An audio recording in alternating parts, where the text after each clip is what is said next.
Ya habíamos visto una demostración de que si teníamos una función f que va de los reales a los reales, derivable tal que f de 0 era igual a 1 y además f' de x era igual a f de x, entonces esta función tenía que ser e a la x.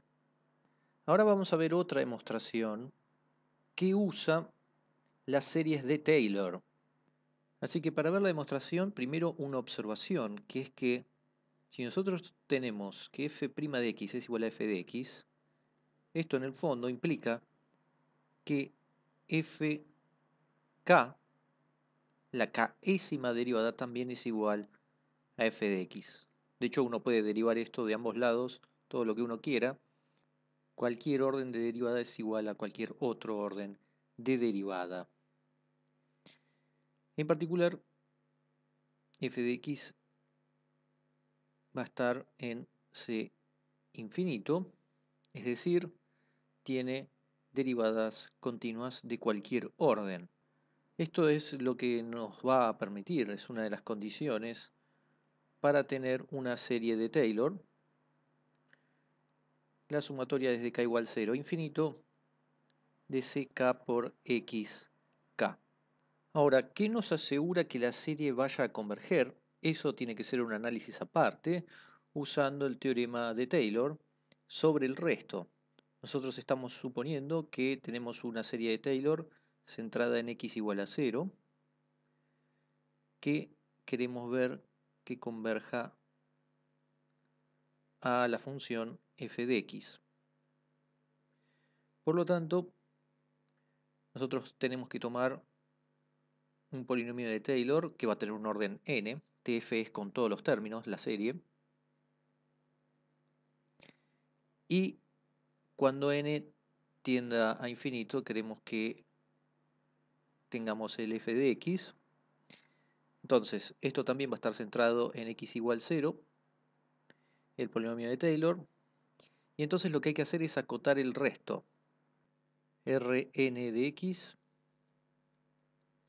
es igual a f n más 1, la derivada, evaluado en psi, sobre n más 1 factorial. En nuestro caso está centrado en 0, así que esto es x n más 1, si no habría que restar el número donde está centrado.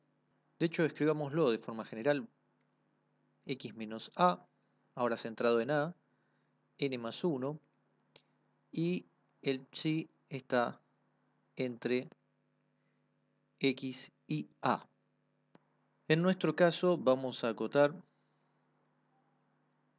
Rn y hay que aclarar, este x va a estar fijo, vamos a llamarle x0, y entonces en módulo esto va a ser menor o igual a, primero, fn más 1, ponemos módulo a cada cosa por separado, acá vamos a tener módulo de x0 menos 0, este 0 es del x igual 0, que es donde centramos el polinomio o la serie, n más 1 y abajo n más 1 factorial. Entonces, sí, está entre, en nuestro caso, 0 y x0. Este y este x0. Vamos a seguir con la acotación, entonces. Nosotros tenemos derivada n más 1 ésima, pero f' era igual a f de x, era igual a cualquier orden de derivada, es decir, que esto podemos poner directamente f de xi en módulo. Acá pongamos directamente x0 n más 1 y acá abajo ln más 1 factorial. Y ahora vamos a usar que en el intervalo menos módulo de x0, módulo x0, perdón, tenemos que módulo de f de x es menor o igual a m. Esto porque f de x es continua y este intervalo es porque el 0 tiene que estar metido adentro. Así lo necesitamos para el teorema de Taylor, así que ahora usamos esa cota para decir que esto va a tender a 0. ¿Por qué?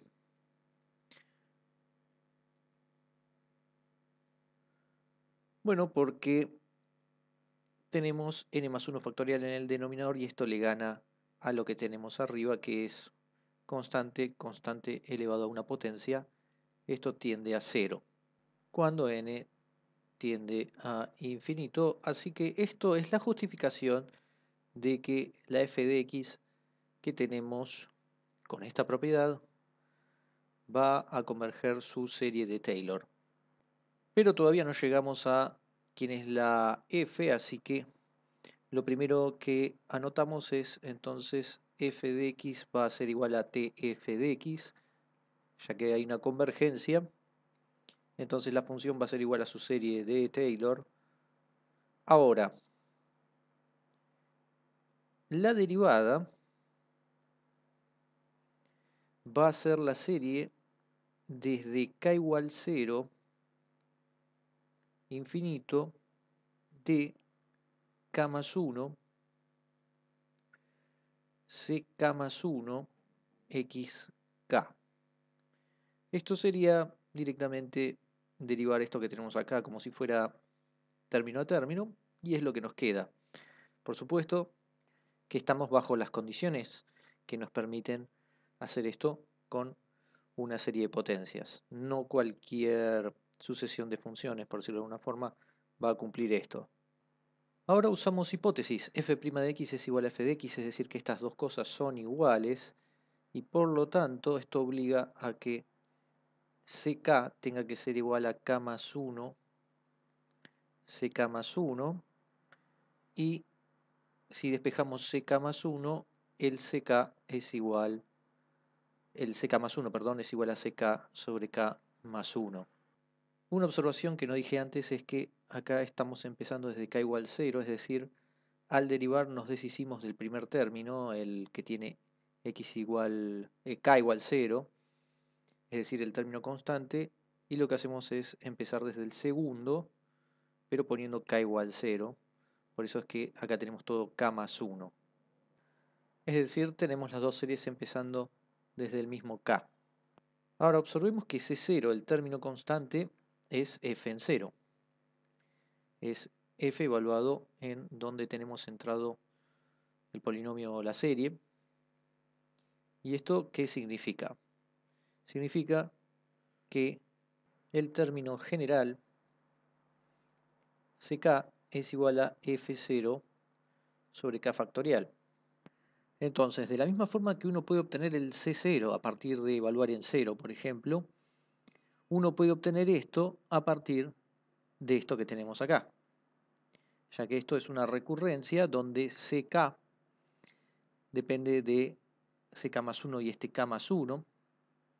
Uno empieza con C0, va a tener un f en 0 acá, k más 1, y el C1 va a ser f en 0 sobre 1, y después uno va a tener el C2, lo podemos escribir, vamos a escribirlo aparte, acá tendríamos que C1 es f en 0 sobre 1, C2 sería C1 f en 0 sobre 2, C3 es C2, que es f en 0 sobre 2, k más 1, que es 3, y entonces va apareciendo el k factorial, que en el fondo es el término que tenemos para la serie de Taylor, nada más que en vez de aparecer las derivadas aparece directamente f en 0. Entonces, ¿quién es f de x? En el fondo es la serie, que esto es una sumatoria, desde k igual 0 infinito, de ck, que dijimos que es f en 0, sobre k factorial, por xk, sacamos el f en 0 afuera, y tenemos la serie k igual 0 infinito, de xk sobre k factorial, y esto lo tomamos como e a la x, Y esto nos da el resultado que queremos porque si f en 0 es igual a 1, entonces tenemos que f de x es igual a e a la x y esto es lo que queríamos ver.